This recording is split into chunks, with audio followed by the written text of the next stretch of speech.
My name is April Dillo.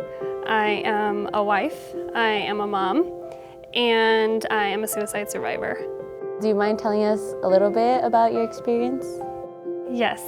In 2014, my brother John died by suicide. He was 29 years old, and we didn't know he was struggling in that way.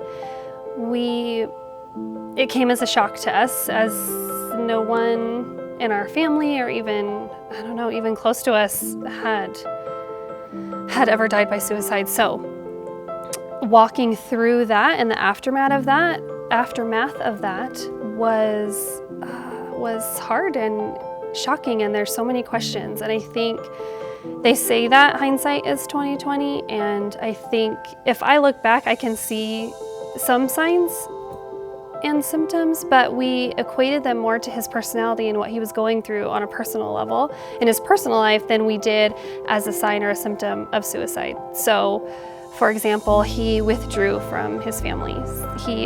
He stopped talking to me and stopped responding to text messages and just pulled away from family events. He didn't come to anything. I didn't see him for 3 months before he died, and we had one conversation on the phone, but we hadn't seen each other in 3 months. And I think, that is a sign or symptom, and we didn't know. Another one was that he was angry a lot, and he's been, as a brother, in high school and older, he was angry sometimes, and just equated that to his personality instead of equating it to a deeper issue. What are some ways that you think we as family members or friends can differentiate, oh, this is a sign of suicidal thoughts or something, as opposed to it being someone's personality? I'm not sure you can. And I think that's why just being there anyway and never giving up, I think, is a big deal. Even when he stopped talking to me, I still sent text messages. I just thought, I just wanted to let him know, even if he wasn't responding to me, that I was still thinking about him. So I think, I don't know that you will know. I think I can imagine that the conversation would be hard, because even looking back on it now, having a conversation with him about suicide, thinking about it now makes me scared, but to the alternative, that we're walking through now, I'd like to think that I would. What's something you would want loved ones to know if they were struggling with thoughts of suicide? I think that I would want them to know how loved they were, and that no matter what it looks like, no matter what it feels like, that there is still hope. And, I don't know what John would have wanted to know. I don't know if him knowing anything would have made a difference, or knowing these things would have made a difference, but I just would want him to know that he was treasured and valued and wanted, and that the same God who put our world into motion wanted him here right now. And I would say the same thing to anybody else. What are some ways that we can show that to other people without maybe verbally saying it? I think listening more than we talk.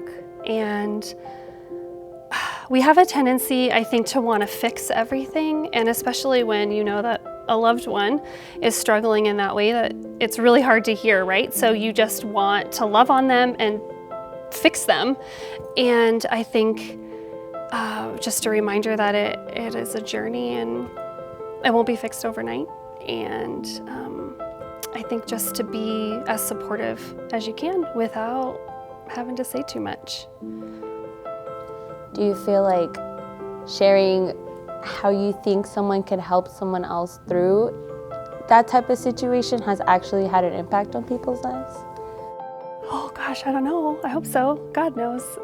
And it happened after John died, it happened gradually. I just started sharing. I didn't share for a couple years after he died. I didn't realize that so many were struggling in that way. And then I opened up one time on social media, and I got a lot of comments, me too, me too, me too. And so it started a conversation, which I think is the best thing we can do, is to bring it to light, talk about it, and remind people that they're not alone. Not only are you not alone in your suffering, but you're not alone as a survivor. And our community is beautiful, and I just think that could be a missing piece. If people feel like they're in community and loved and cared for, I would hope that would help others and maybe even be be kind of a prevention thing.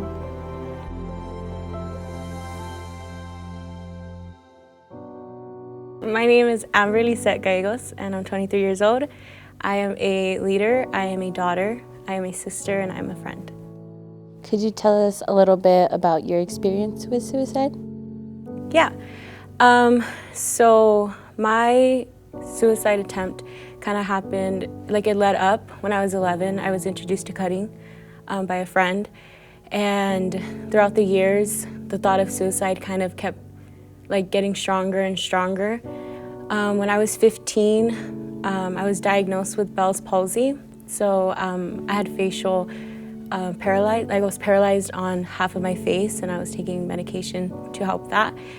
And because of that, I think that kind of made the suicide thoughts kind of more higher, because I couldn't look at myself in the mirror or anything like that. And my life was going so crazy with just home and personal life that it was just a really dark time. And the day of my attempt, at the time I was dating a boy, and after school, sometimes during the week, I would go over to his house, and we were very sexually active with one another. And that day, I remember just feeling super, I just wanted to be loved by someone. I remember feeling I just wanted someone to hold me, because I think I was kind of the end of the brink, I was kind of just in a bad headspace, and I went to his house, and I remember telling him hey, can we just watch a movie and cuddle? And he said no, and he said that I shouldn't tell him I'm gonna do something and not do it because it's gonna get him angry. So then I agreed, let's just watch a movie, and then, whatever. And then later on, 15 minutes into the movie, he got on top of me, and I was sexually abused that day. And after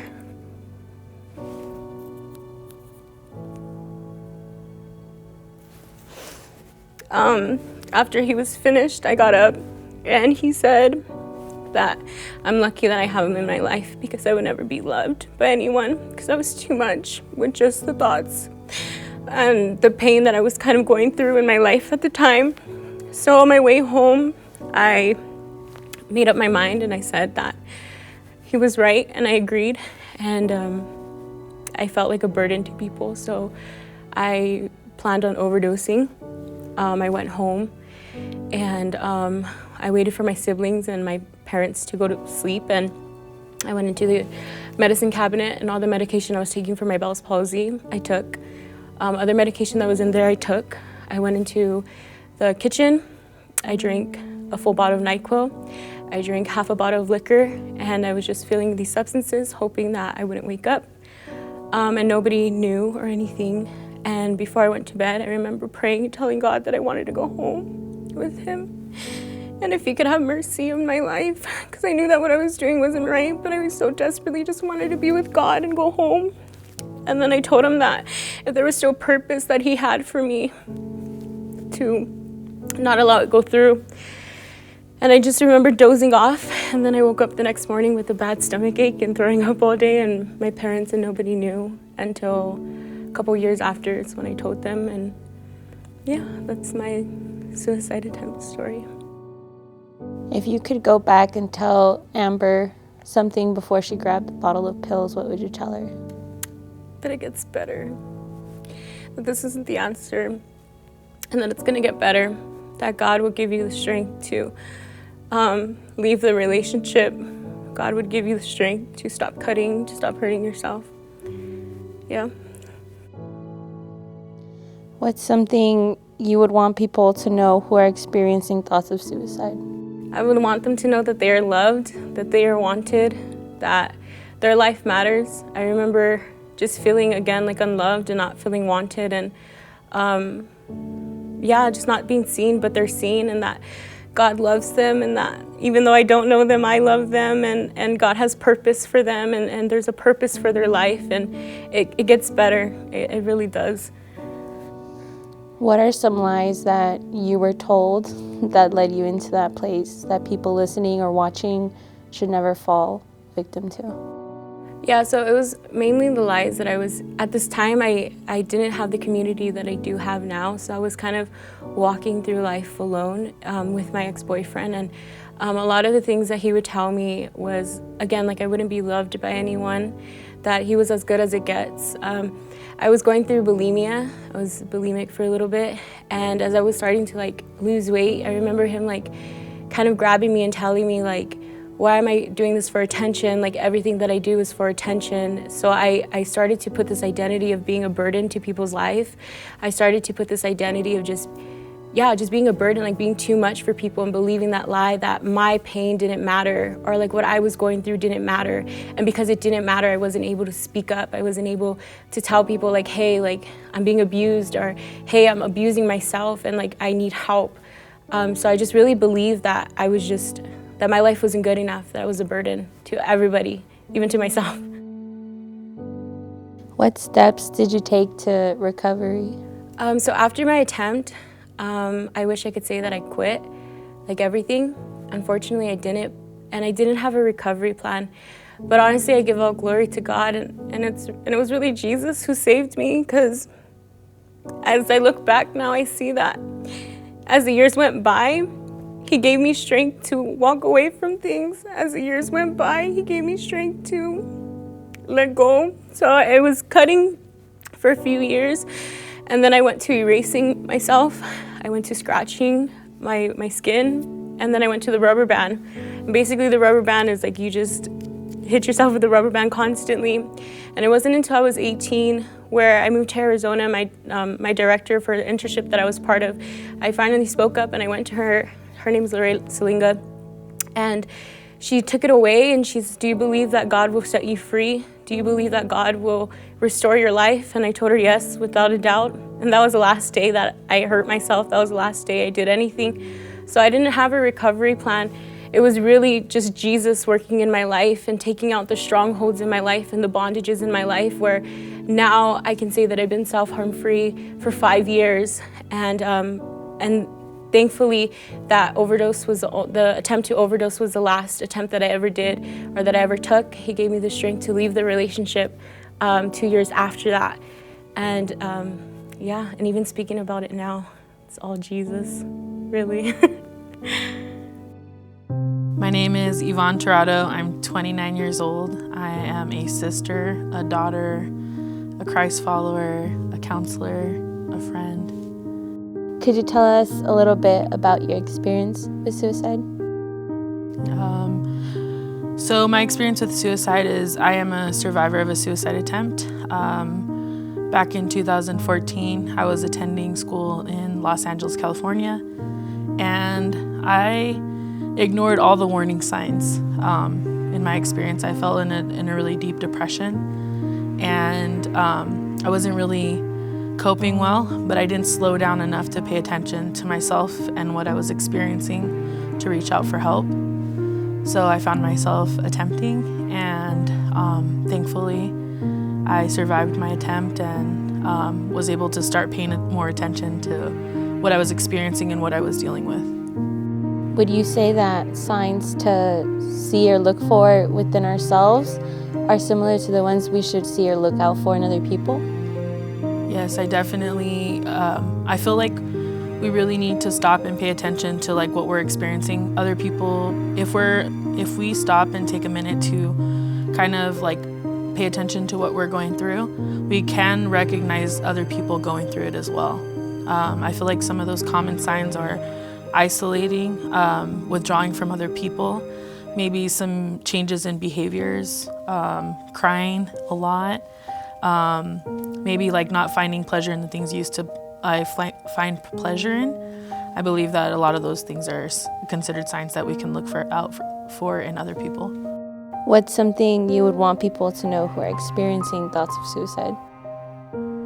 I know it could be a little challenging to reach out for help. I know in my own experience it was hard to ask those around me for support, but it is definitely worth it to just take a minute and to have hard conversations with other people, because what you'll find is that people do want to listen and that they do want to help just by being there for you. What are some ways we can get through having those hard conversations with people? I think just taking a minute. I think just when we're having difficult conversations with other people, you don't have to have it all figured out when you bring it to people. But just being honest. I think being honest about where you're at, because some of these things that we're experiencing, at least in my own experience, it was really hard to say like, hey, I'm struggling. You know, it was hard because I was afraid of being judged. So maybe like put your fears to the side and allow for yourself to be present when having a conversation. What is the importance of understanding the signs? Oh yeah. So understanding the signs is super important. I remember after my attempt, I came back from the hospital and I had all these signs because I'd gone to therapy previously, and I had them all on a cardboard, a cork board. And when I came back from the hospital, I took down all the signs that I was showing before the attempt, and there was so many of them, right? So I think just a simple thing like doing a daily check-in with yourself is super important, because it can prevent an attempt from happening. It can tell us hey, slow down, you need to ask for help. It can do so many things to help you get into a safer place for yourself, mentally, physically, emotionally. So it's super important in preventing attempts from happening. What challenges did you face within yourself about reaching out for help, and how can you overcome them? Some of the challenges that I faced when reaching out for help was that I felt like I didn't belong. I felt like I was too hurt. I felt like I was too broken. I really felt like I didn't have family. I think that was a really big thing. I don't think I really felt like I had much to hold on to. The way that I overcame them, actually, I remember when I woke up in the hospital and I had asked the nurse lady, if she believed in God. I think that was the biggest thing for me is, and when she answered my question, she said yes. I asked her, do you believe that he would forgive me for attempting? And she said he already has. So I think for me, I really had to let God into my life to start breaking down some of the things that I thought to be true. I didn't belong, I wasn't enough, I wasn't loved. That was really a big one for me. But God slowly started to work in that in my life. And I started to see myself differently little by little, because we're almost on 6 years, and every day God shows me a different layer of love. So I guess just do the work, I think that's the biggest thing is, go on to the next day, because, there's going to be something beautiful that God shows you within those days. What's something you can tell someone who feels they don't have strength to go into the next day to find strength? Yeah, that's a very good question. So if you don't feel like you have strength, that's a perfect opportunity to reach out for help, right? Because there may be days where we don't feel like we're enough, we don't feel like we're strong enough, but that's the beauty of community, right? Whether you have it in your family or in your friends, there's still community, right? So even if you don't have, or you feel as if you don't have family and friends, there's still professional support. And for the longest time, that was my main source of community was professionals, therapists and whatnot. So, reach out for help. When you don't have the strength, there's other people that are there to support you. You don't always have to have all the strength in the world. What feedback can you provide for families trying to help their loved ones? I think for feedback for families when they're trying to help their loved ones, I think that it's really important to just have conversations, right? So it's cool to be in passing with your family members, but really just take a minute to ask deeper questions, how was your day, how have you been? Even asking questions about like relationships, like how's it going with your friends? How's it going, with your church group, like whoever their support group is. Just ask questions beyond the like, how you doing? And people just say, okay, right? So just ask some deeper questions just to see how people are doing a little bit more. Well, my name is Henry Gonzalez. I'm 24, and I'm a son of God. I'm an uncle. I'm a friend, and I'm an artist. Can you tell us a little bit about your experience with suicidal thoughts? Yeah, so I've never had an attempt before, but I have dealt with suicidal thoughts. I feel like it stems a lot from me being young and always being silenced.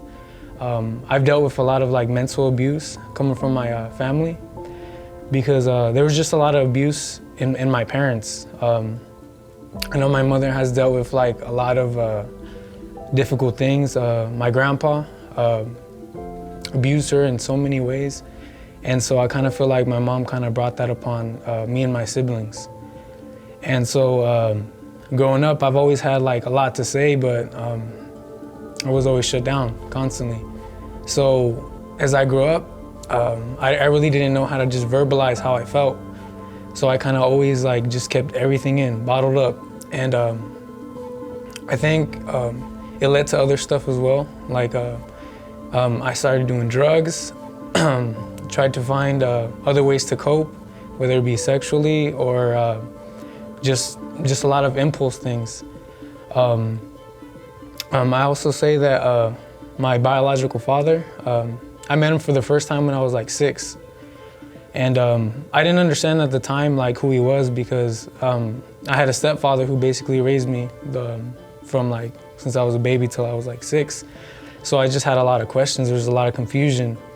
And when I would ask my mom questions and certain things, she would never have an answer. It was more of like, let me just sweep it under the rug. And so when I turned 9, he came back into my life. So from 6 was the first time I met him, but then after that, I didn't see him till I was like 9. So I spent a whole year with him, and I got to know him. I actually built a really good relationship with him, and then he succumbed to an overdose. And so, he basically, he attempted suicide, and unlucky for him, he didn't survive. And so I feel like that caused a lot of like difficult thoughts in my own life because I didn't have my father in there. I had developed a relationship with him, but just like that, he was gone. And so I started not having any sense of identity because there was no one in the household that could teach me, hey, this is who you are. So I would find my identity in the wrong things, whether it be partying or compulsively lying. I used to lie a lot just to try to cope with not knowing who I was as a person, as a man. I felt like there was a couple times where I was ready to commit suicide, but I just thank God by His grace, I never attempted, but I was very close. And recently too, I had a cousin who committed suicide. And at the moment, we're going through a pandemic, and that was one of the reasons why he committed suicide. And it's just crazy because for me, I never really knew how to process certain things like that. My way of processing was I had to be strong and I had to just get through it. I never took time to process what was going on in my life. And instead, I would just brush it off constantly. But I think as I grew up a little more, I started understanding that you need to process things. You're allowed to feel how you feel. What's important is how you react towards it. What are some things that helped you really realize the situation and helped you process that? You know what? Being surrounded by a different type of community and how they dealt with things. For the first time, I was exposed to some healthy family dynamics, and it really inspired me. And I was like, okay, I don't have to deal with things like this. And it's crazy because they never had to even say a word because I'm very observant. So I would see how they would communicate, and yeah, they'd have problems, and you know what I'm saying, like they weren't perfect, but just by their example, it kind of like made me realize like, wow, there is another way. You know, you don't have to deal with your thoughts or suicide in a negative sense. Like, you can actually have a good conversation with your family. What's something you would want people to know who are experiencing thoughts of suicide? Survive, live. You have purpose. I can't say that what you're going through is easy or something that you can just brush off, but live, experience. I believe that God has created all of us uniquely, and when people commit suicide, the world doesn't get to experience that different, you know, that different side of a person, and it takes away from all the beautiful things that person has to bring to us. You know, everybody's different and everybody's important, and I truly believe that with a passion that you know, when you commit suicide, you forget that people do love you. And even if they don't always verbalize it, sometimes they just don't understand. But I think, like I said, I just think that everybody in this earth has purpose, and that even the people that feel so neglected or unnoticed, sometimes they have some of the best gifts. And when you commit suicide, the world loses sight of experiencing what you have to bring. Because we all have talents, we all have certain gifts that the world needs. So I don't think that people were born into this world for no reason. I think everything has a reason. Like I think about a DVD player, right? If there's no instructions to the DVD player, you're not gonna know how to use it.